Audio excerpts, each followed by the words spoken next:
Hey everybody, Ikeman here, taking a look at Vagante. Uh, it's an interesting game. It is made by Nuke 9. I believe this is their first real game that they've played. Now this game is in early access on Steam. It's available now for $15.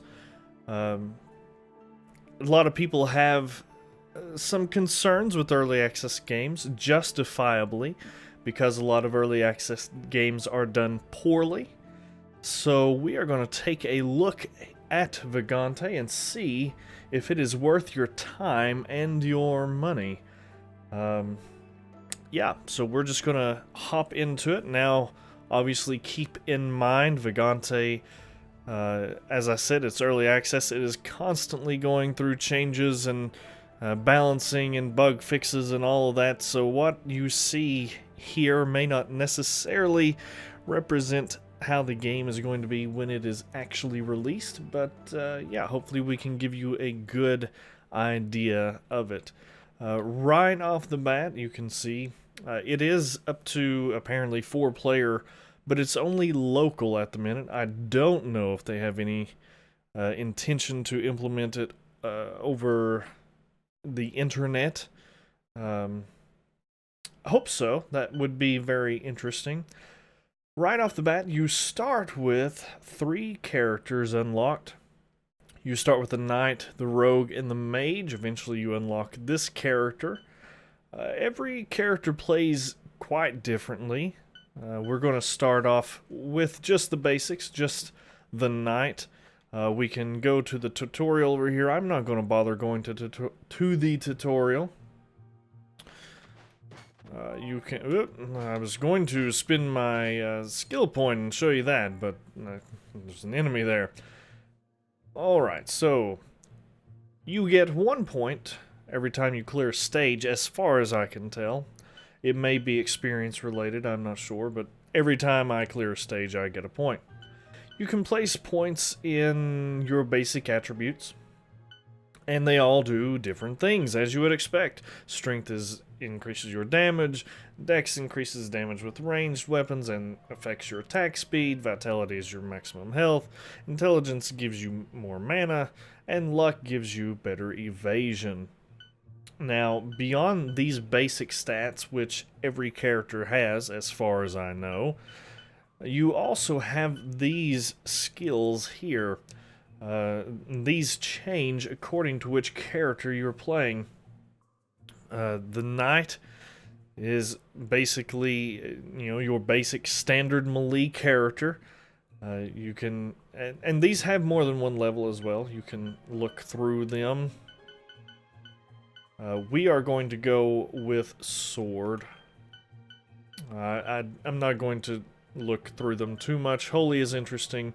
First point in Holy makes it where you don't take fall damage. Defense allows you to block. Pretty standard stuff. That was a trap. We got a short bow right off the bat, which doesn't really help us because we don't have any arrows just yet, but it's nice to know we have the option. Alrighty. The game is tough. That's no denying it. The game is quite difficult. That was simply poor defense. So we got a chilling great helm. Now, obviously, well, maybe not obviously, but as you might expect, the levels are randomly generated. This is a roguelike. There is permadeath. You die and you restart. You don't keep any of your equipment, any of that stuff. Any characters that you unlock or anything like that, you will keep. But as far as your equipment and your levels and all that, that is gone. Game controls pretty good. I've not really had any instance where I've died and felt like it was the game's fault. There was one instance where I had that happen, where I walked into a new area. I'll show you when I get there. Please don't fall onto those spikes. But I walked into a new area, and there was immediately, as soon as I came into the new area, there was a boulder trap, just like that one, and it fell on me immediately and killed me. So that was unfortunate. This may actually be quite bad.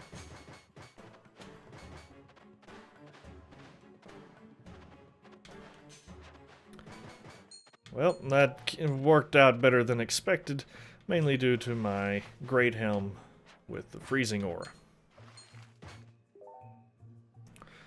Now, you may notice we're picking up potions and scrolls. We'll get into that in just a moment. Ah, a shop. Okay. So, Book of Chain Lightning. Chain Lightning is amazing. Lightning spells in this game probably need to be balanced better. Now, one of the things I was hoping to show you is a change that they just implemented. Potions and such that you buy from the shop are now identified. If I show you these scrolls, I'm not 100% certain that scrolls are identified. Maybe we'll get a chance to see. I know that potions are identified, though. But we see these potions. I don't know what they do. That was a potion of regeneration, which is fantastic. This was a potion of speed. This apparently is a scroll of identify, which is worthless to us at the moment, but okay. Now, we beat the boss of the level. Oh, excuse me. Thank you.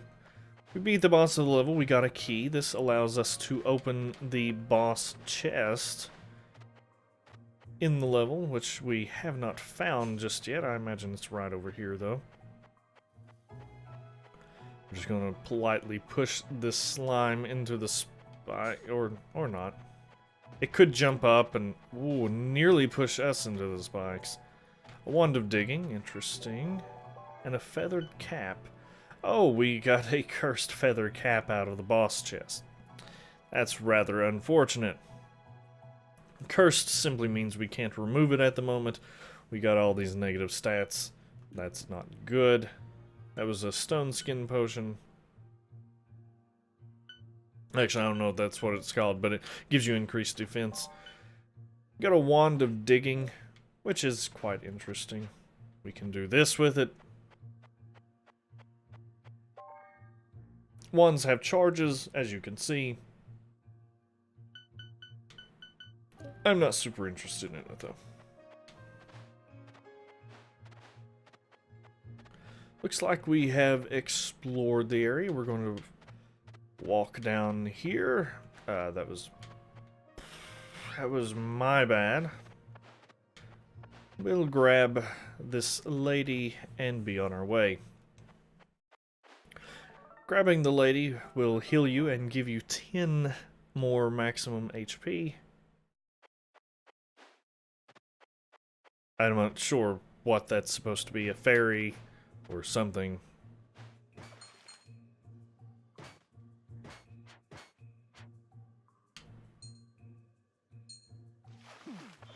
Okay, that was... I said earlier that the time I died, I walked through the area. Well, it was literally, I walked through a door, came into an area just like this, and there was a trap like that right where I entered in, and it fell and killed me. So that was the only time that I've died and really felt like it wasn't my fault. You could argue that, you know, I could have been paying better attention, but I don't think a game should throw that at you.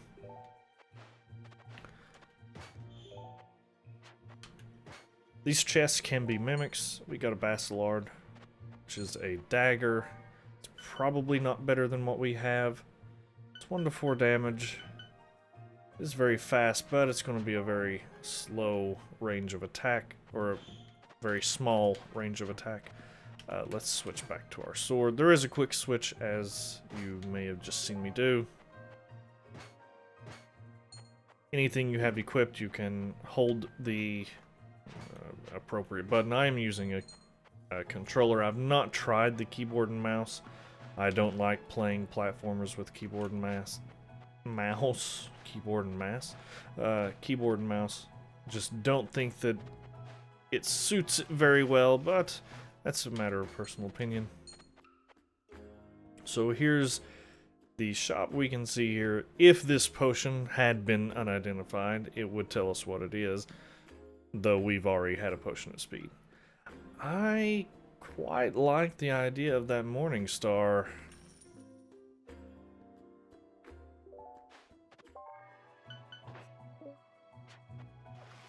Oh, hello. How are you? Thank you. Killing these things spawned the boss. This boss is kind of annoying, although we just set him on fire, so that's good.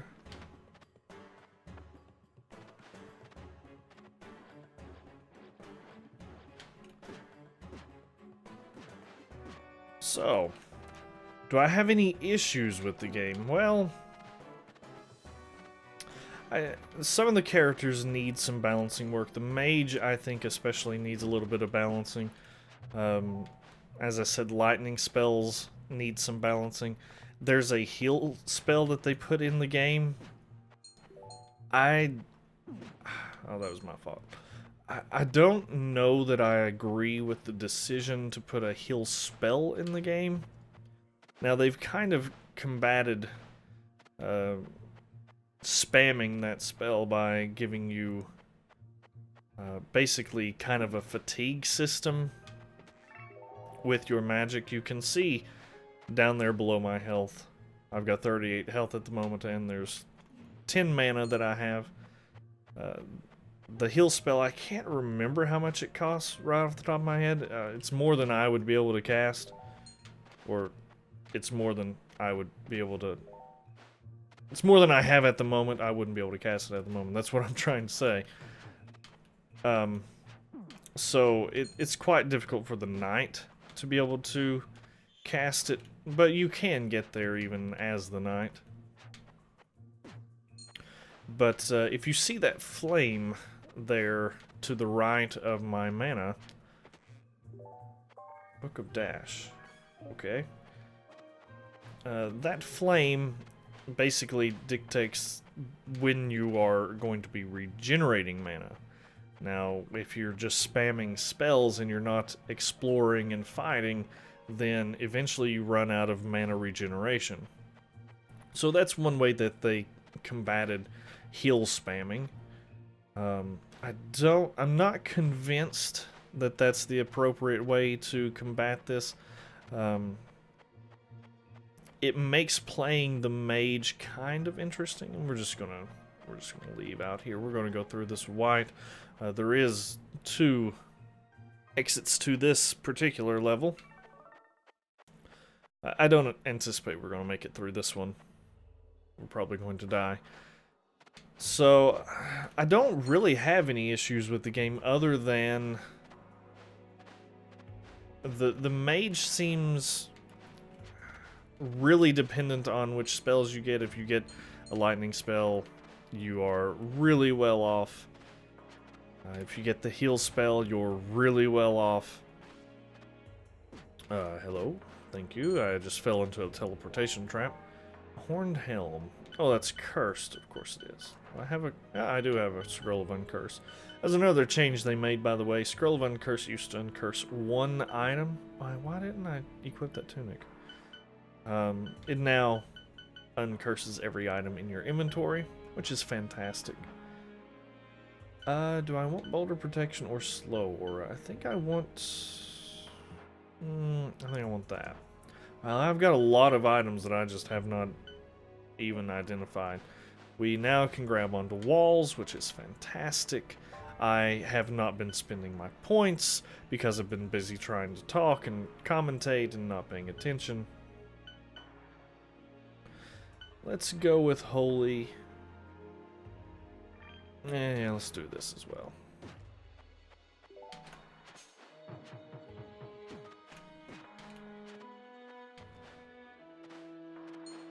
So yeah, if you are a fan of roguelike games, if you're a fan of, say, something like Spelunky, and it's not exactly like Spelunky, I think you might be able to compare them a little bit, but they're not quite the same. Okay, nearly got hit there.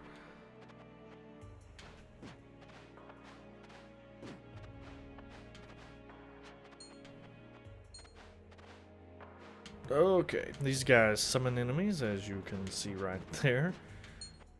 They also cast freezing magic. I just stepped into the flame trap, but luckily it didn't catch me on fire. I would love to have actually been able to hit you.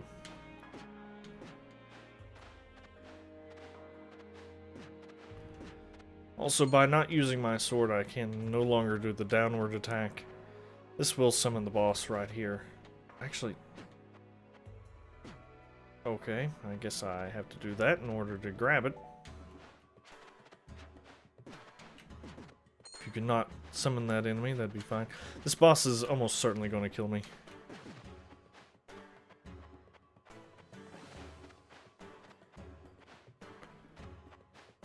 Dash. I've never actually acquired dash before, so that's interesting.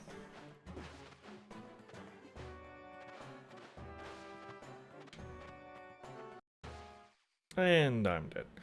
Well, that's it's actually a pretty good way to end it. Allows me to show off the fact that we are back at the beginning. We can change our character. As you progress, as I said, you unlock this character eventually. I don't know how many characters there are that you can unlock. You also get different backgrounds. I've unlocked Strong and Deprived. Again, not sure how many there are. But you can read this book and it tells you,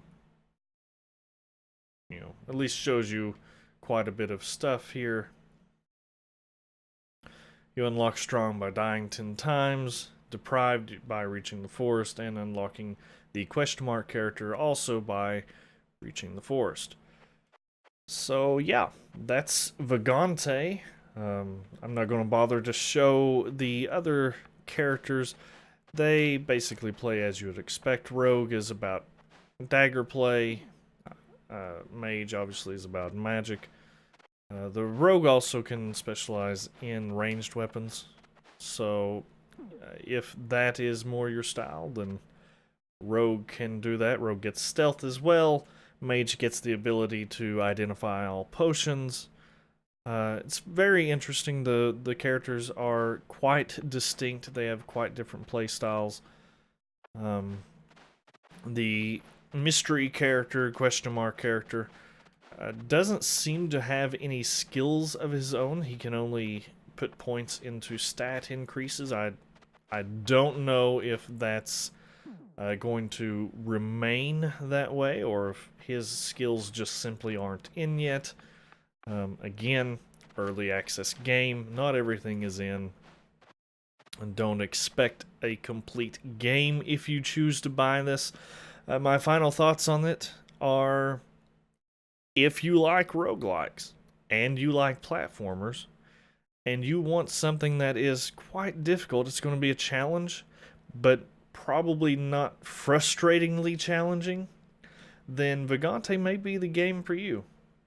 Yeah, so that's it, guys. I hope you enjoyed the video, and thank you guys so much for watching. I hope you have a great, wonderful, fantastic day.